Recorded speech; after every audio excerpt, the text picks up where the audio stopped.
سب سے پہلے علی زمان کو اور پشاور ہائی کورٹ بار کی الیکشن جیتنے پہ آپ کی ڈسٹرکٹ بار کی الیکشن جیتنے پہ آپ کی اور آپ کی ٹیم کو مبارک دیتا ہوں، اور میں امید رکھتا ہوں کہ جو 14 مئی کو ہائی کورٹ بار ایسوسی ایشن کا الیکشن ہوگا اس میں آپ پوری طرح شرکت کریں گے اور انشاءاللہ اسی طرح جیتیں گے جس طرح آپ نے پشاور ڈسٹرکٹ بار کی الیکشن جیتی۔ دیکھیں، میں آپ کے میں نے درخواست کی کہ آج میں اپنی وکیلوں کو ملوں، اور اس کی وجہ ہے کہ جو پاکستان موومنٹ کے نظریاتی لیڈر تھے وہ علامہ اقبال تھے، وہ بھی وکیل تھے، اور جنہوں نے وہ موومنٹ لیڈ کی میرے لیڈر قائد اعظم وہ بھی وکیل تھے۔ تو وکیلوں کی اس وقت اس ملک کو بہت ضرورت ہے۔ جو وکلا کمیونٹی ہے پاکستان کی، شاید کبھی بھی ملک کو اتنی ضرورت نہ پڑے جتنی آج آپ کی ضرورت ہے، کیونکہ ایک تو یہ کیس ہم نے عوام کے اندر لڑنا ہے سڑکوں کے اوپر، اور دوسرا ہم نے عدالتوں میں لڑنا ہے۔ یہ جو سپریم کورٹ بار ایسوسی ایشن کی جو میں نے عدالت میں ان کی جو پرفارمنس دیکھی، جس طرح انہوں نے ایک سازش کا پورا حصہ بنے، اس کی پوری سپورٹ کی جا کے سپریم کورٹ میں، یعنی مجھے اتنا افسوس ہوا دیکھ کے کہ کسی کو بھی اگر پتہ تھا کہ یہ باہر سے سازش ہو رہی ہے اور یہ کس طرح ہمارے میر جعفر اور میر صادق نے مل کے ایک الیکٹڈ گورنمنٹ کو گرانے کی کوشش ہو رہی تھی، تو کم از کم وکلا کو تو سب سے زیادہ شعور ہونا چاہیے تھا۔ لیکن سپریم کورٹ بار ایسوسی ایشن کی جو عدالت میں کھڑے ہو کے، وہ تو اس طرح تھا کہ وہ نون لیگ کا کوئی ایک حصہ ہے، عہدیدار ہے، اور بڑی مجھے افسوس ہوا کہ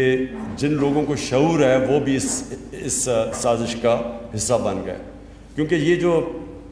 مراسلہ تھا یا جو سائفر تھا جس کے اوپر یہ سارا سازش سامنے آئی، جو باہر کے ان کا جو انڈر سیکرٹری تھا اور ہمارے ایمبیسڈر کے بیچ میں جو گفتگو تھی، تو وہ تو ہم نے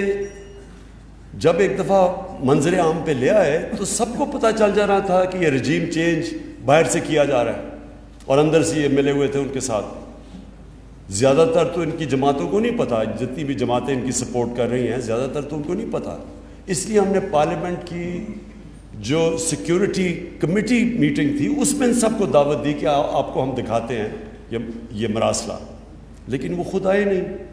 کیونکہ ان کے لیڈرز کو تو پتہ تھا، انہوں نے منع کر دیا۔ شہباز شریف تو اس کا پورا اور نواز شریف حصہ تھا، آصف زرداری پورا حصہ تھا، تو ان کو تو پتہ تھا کیا ہے، لیکن باقی لوگوں کو انہوں نے منع کر دیا، تو اس لیے زیادہ تر لوگ انجانے میں اس سازش کا حصہ بن گئے۔ لیکن جو میں ایکسپیکٹ کرتا تھا کہ ہماری جو ٹاپ لیگل باڈی ہے اس کو تو کم از کم اس میں سمجھ آنی چاہیے تھی کہ کتنی بڑی سازش ہے، بہرحال انہوں نے اس کے باوجود اس کا حصہ بنے۔ ابھی جو آگے ہم نے لڑنا ہے یہ عدالتوں میں بھی لڑنا ہے اور سڑکوں پہ بھی لڑنا ہے، اور اس کے لیے میں اپنی ساری جو پاکستان کی وکلا کمیونٹی ہے اس سب کو میں آرگنائز کر رہا ہوں۔ آپ نے سب سے پہلے میری آپ سے ملاقات ہوئی، کل انشاءاللہ لاہور میں وکیلوں کو مل رہا ہوں۔ ہماری ساری کوشش یہ ہے کہ یہ اس طرح کی وکیلوں کی بھی تحریک چلے جس میں نے پوری شرکت کی تھی، جو کہ ایک وقت پہ آزاد عدلیہ کے نام پہ جو ہماری تحریک چلی تھی جنرل مشرف کے دور پہ، میں چاہتا ہوں اس طرح کی تحریک پھر سے وکیل چاہے۔ اور دوسری چیز، یہ جو الیکشن کمشنر ہے، کبھی بھی پاکستان میں نے اتنا جانبدار الیکشن کمشنر نہیں دیکھا جو موجودہ بیٹھا ہوا ہے۔ پہلے تو الیکشن کمیشن کمپلیٹ ہی نہیں ہے، تو سارے فیصلے یہی کرتا ہے، اور جس طرح یہ تحریک انصاف کو کوشش کر رہا ہے کہ اس کو ہر قسم کا نقصان پہنچایا جائے، یہ جو فورن فنڈنگ کیس ہے، فورن فنڈنگ کیس کیا ہے کہ بیرون ملک پاکستانیوں نے ہمیں پیسے بھیجے، جو کہ ہمیں ملک چلا رہے ہیں۔ آج اگر ملک چل رہا ہے تو بیرون ملک پاکستانیوں کے پیسے پہ چل رہا ہے۔ 31 ارب ڈالر انہوں نے باہر سے بھیجا ہے، وہ نہ بھیجیں تو سوچیں گے آئی ایم ایف سے صرف 6 ارب ڈالر ہم نے ہم نے قرضہ لیا، انہوں نے 31 ارب ڈالر بھیجا ہے، تو اس پہ تو پاکستان چل رہا ہے، تو ہماری بھی بہت بڑی بیرون ملک پاکستانی ہماری بہت بڑی سپورٹ ہے۔ تو یہ جو اس وقت ہو رہا ہے، یہ جو الیکشن کمیشن کر رہی ہے کہ باقی دو پارٹیز کے کیس نہیں سن رہی، سپریم کورٹ نے کہا کہ تینوں کے اکٹھے سنو، ان کے سن نہیں رہی اور ہمیں بار بار کٹہرا میں کھڑا کیا ہوا ہے، اور تاثر یہ دی جا رہا ہے کہ جی تحریک انصاف نے کوئی بہت غیر قانونی چیز کی ہے، جو نہیں کی، جو ثابت ہو جائے گا جب بھی ہمارے سب اکٹھے مل کے کیسز سنے جائیں۔ لیکن میں یہ چاہتا ہوں کہ آپ کی مجھے ہیلپ چاہیے ہوگی، یہ جو الیکشن کمیشن کے اوپر بھی، اور پھر یہ جو ابھی شہباز شریف ہم یہ عدالت میں جا رہے ہیں کہ 16 ارب روپے کے ان کے اوپر جو کیسز بنائے تھے وہ ایف آئی اے نے بنائے تھے، جو انہوں نے نوکروں کے نام پہ پیسہ لیا ہوا ہے۔ اب یہ اقتدار میں آ کے سب سے پہلے جتنے آفیسرز انویسٹیگیٹنگ تھے ان کو فارغ کر دیا۔ یہ کیسے ہو سکتا ہے؟ یہ کہیں بھی دنیا کے اندر قانون میں آپ جانتے ہیں کانفلکٹ آف انٹرسٹ ہوتا ہے۔ اگر آپ کے کیسز ہیں، آپ کیسے اس ادارے میں مداخلت کر سکتے ہیں؟ اس کے لیے بھی ہم عدالت میں جا رہے ہیں اور آپ کی بھی ہمیں مدد چاہیے ہوگی، کیونکہ یہ تو ایک ایف آئی اے ایک ڈسٹرکشن ہے۔ اس کے بعد تو ایف آئی اے کبھی بھی کسی طاقتور کے خلاف جرت نہیں کرے گا کیس کرنے کا۔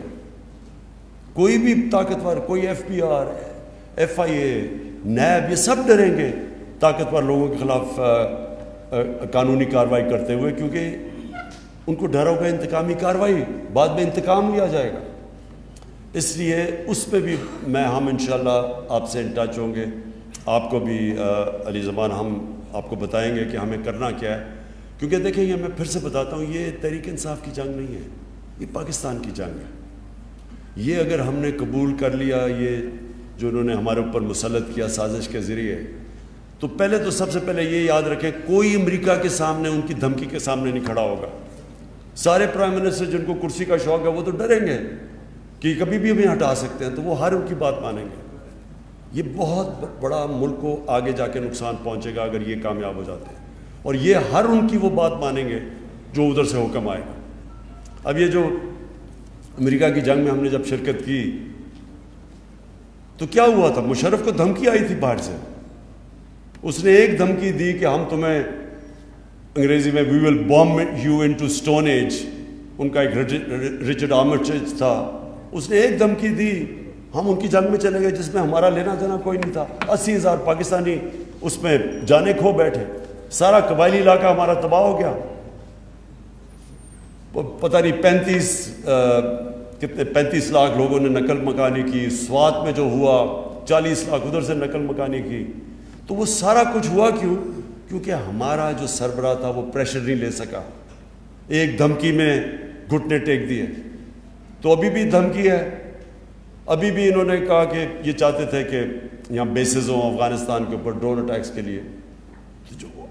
ایک دفعہ ہم نے یہ اپنے ملک کو تباہ کر چکے ہیں، ہم کیوں ان کی جنگ میں پھر سے شامل ہوں؟ اور پھر ان کی یہ بھی کوشش ہے کہ جو وہ کہیں ہم کریں۔ اب روس سے ہمیں 30% کم قیمت پہ تیل مل رہا تھا، 30% کم پہ گندم مل رہی تھی، ہم نے اس وقت 20 لاکھ ٹن گندم امپورٹ کرنی ہے، روس سے 30% کم قیمت پہ مل رہی تھی۔ آگے گیس کا پرانا کانٹریکٹ چل رہا ہے جو ہم سائن کریں کیونکہ ان کے پاس گیس بڑی سستی ہے، تو وہ ادھر سے حکم کرتے ہیں کہ جی آپ یہ نہیں کر سکتے۔ ہندوستان کو انہوں نے کہا، آگے ہندوستان ان کا اسٹریٹجک لایا، پھر بھی انہوں نے ریفیوز کر دیا کہ ہماری جی انڈیپینڈنٹ فارن پالیسی، اور ہم جو نہ 3 میں نہ 13 میں ہمیں دھمکیاں دے رہے ہیں۔ اور یہ جو آپ اوپر اب انہوں نے پتلے بٹھا دیے ہیں، کیونکہ ان کی اربوں ڈالر باہر پڑے ہوئے ہیں ان سارے خاندانوں کے، یہ کبھی بھی ان کے سامنے نہیں کھڑے ہوں گے، کیونکہ وہ جو روسی ہیں، جو روسی بڑے بڑے بزنس مین جن کو اولیگارکس کہتے ہیں، ان کے سب کے ضبط کر رہے ہیں پیسے اب، جو مغربی بینکوں میں پڑے ہوئے ہیں یا آف شور اکاؤنٹس میں پڑے ہوئے ہیں یا ان کی جائیدادیں ہیں، تو ان کو بھی یہی ڈر لگا ہوا ہے کہ یہ ناجائز پیسہ ہے، یہ کبھی ثابت ہی نہیں کر سکتے کہ پیسہ آیا کدھر سے، تو اس لیے یہ کبھی سٹینڈ نہیں لیں گے، اس لیے ان کو لے کے آئے ہیں۔ اپنے ملک میں ایک آدمی، کوئی بھی آدمی ضمانت پہ ہو کرپشن پہ، اس کو کوئی نوکری، چپڑاسی کی نوکری نہیں مل سکتی اس ملک میں، اور ہمارے اوپر پرائم منسٹر اور ساری کیبنٹ تھوپ دی ہے۔ تو میں آپ سے آخر میں یہ کہنا چاہتا ہوں کہ دیکھیں، مجھے اس وقت پاکستان کے وکیلوں کی ضرورت ہے. آپ نے سب نے میرے ساتھ چلنا ہے. اپنے ملک کی سید تخت ایک بار بھی ہم نے جیتا ہے 20 سال. اچھا ندیم شاہ. اچھا ندیم ہے یا ندیم شاہ؟ ندیم شاہ. اچھا ندیم مبارک ہو آپ کو بھی تخت پائی بار ایسوسیشن کی جیتنے کی. اچھا 18 سال. میں یہ چاہتا ہوں کہ دیکھیں پہلے تو شرکت ضرور کریں ہر جگہ.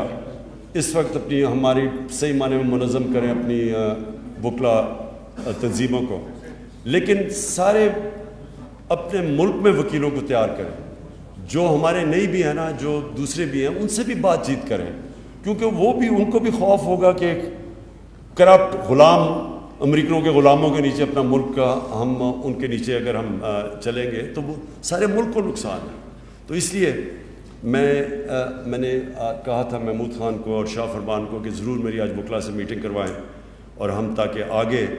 یہ جو آنے والی تحریک چل رہی ہے اس میں آپ پوری طرح شرکت کریں, اور اسی طرح کی شرکت جس طرح آپ نے وہ بہت بڑی وکلا تحریک پہ کی تھی جو آزاد عدلیہ کے لیے تھی. شکریہ.